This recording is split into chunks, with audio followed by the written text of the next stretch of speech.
Bħala deputati tal-Oppożizzjoni fuq il-Kumitat tal-Parlament tal-Standards fil-ħajja pubblika jidrinna illi l-Parlament ma jistax jibqa' jtawwal milli affaċċja l-fatt li l-Ministru Ġustin Caruana instabet illi kisret l-etika u wetqet abbuż ta' poter meta tat trattament preferenzjali li seb tagħha bl-użu ta' fondi pubbliċi.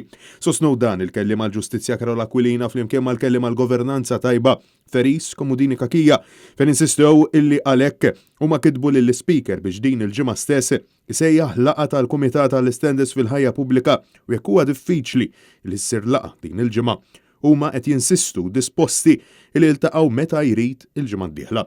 Ma saħħu li ma jistax ikun li din is-sitwazzjoni gravi titħalla tkarkar sas-sena d-dieħla. Il-ġlieda kontra l-kultura ta' impunità li ħakmet lil pajjiżna trid tiġi u tkompli kuljum u f'kull ċirkostanza u ma tistax tieqaf għal vaganzi.